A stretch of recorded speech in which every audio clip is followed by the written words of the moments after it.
Have you ever heard of empathy training? Well, I've got to admit, until earlier this week, neither had I. Apparently, though, it's all the rage among the public servants and others when it's where, in industries where someone else picks up the tab while you get time off to go to a brainwashing course. It's also pretty popular amongst National Party MPs. Well, actually, it's not popular at all, but they were all forced to undergo empathy training by the Big Mac of empathy, Nationals leader Michael McCormack. There was no word on who picked up the tab for that session of kumbaya singing, but I'm sure it will be evident in their parliamentary conduct. You can expect the chamber to be filled with interjections of joy and empathy. Things like, "Oh, jolly good show. I really hear and understand you now, Penny Wong." Well, the Nats are not alone, unfortunately. Liberal Andrew Laming agreed to attend empathy classes before he decided to quit politics. There's no word yet on whether he's actually still enrolled. Others, like Liberal Senator Holly Hughes, Independent MPs Craig Kelly and Zali Steggall, did a Zoom empathy session as part of a media report. I bet they were happy they volunteered for that.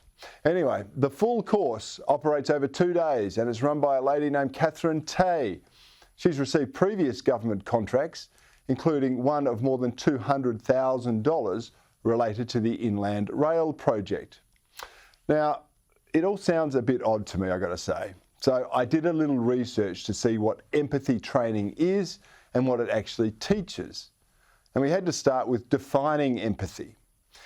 When a person is empathetic, they perceive what others feel. They interpret the information accurately.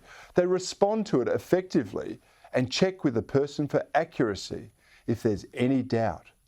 And it involves 9 core competencies: emotional literacy, moral identity, taking perspective, moral imagination, self-regulation, practicing kindness, collaboration, moral courage, and growing change makers, whatever growing change makers is.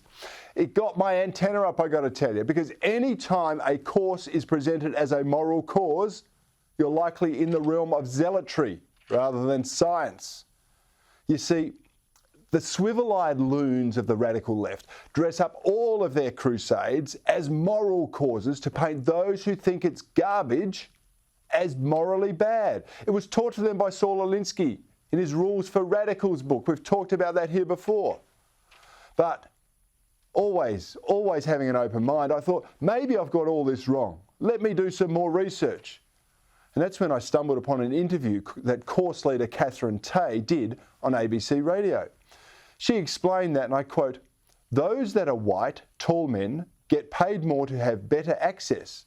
They're used to life in the easy lane in a way." Well, this struck a chord with me. I'm 6'5". I've got anatomy that identifies me as a male, despite how I want to identify myself. And I've got skin that changes colour with exposure to the sun. I must be on the toll freeway of life, while you, the lesser specimens, are relegated to a life of servitude and injustice. Well, I've just got to remind Ms. Tay that she got paid more for a single consultancy to the government than I did for a number of years as a senator. Now, although I haven't met her, it may be that she is actually taller and whiter than me, and hence she gets an even sweeter ride than I do. But not content with that, she went on, and I quote, "If you're Indigenous, if you're culturally or linguistically diverse, if you're neurodiverse, all of these things make your perspective around the struggles of your life more challenging than it is for someone who's had it easy." Did you really catch that? They've said the quiet bit out loud. Diversity is now weakness in the woke world. For years, we've been told it's a strength. I've got to pose this question too. Since when has life been easy for anyone? Someone needs to tell the tall white labourer whose back is shot from decades of manual work that they've had it easy because they're tall and white.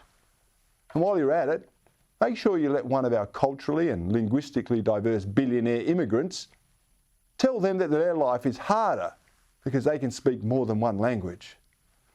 You see, call me old school, but I thought when you made sweeping generalisations about people on the basis of their skin colour, it was actually called racism. And when you made assumptions about people on the basis of gender, it's actually referred to as sexism. And please, don't let me get started on the perils of heightism. You see, I've suffered at the hands of smaller people all my life. And frankly, I'm sick of people looking up to me. Why should I help people get something off the high shelf in a supermarket? Can't you help yourselves? Don't you people have any empathy for the trials and demands we tall people face on a daily basis? And what about the neurodiverse? Who is sticking up for them? Well, all right, I'm going to admit it. I had to look up what those words meant because I'd never heard them before. Apparently, it refers to a variation in the human brain regarding sociability, learning attention, mood, and other mental function. Now, it's a relatively new societal anguish because it was only invented in 1998. Prior to that, it was known as being human. Hey, now there's an idea. Will someone invent a course on being human? Something which celebrates every wonderful variation in how we look, how we act, how we feel, and how we speak. That way, we won't have to pay for any more garbage designed to make us all bigoted automatons like the Marxist left.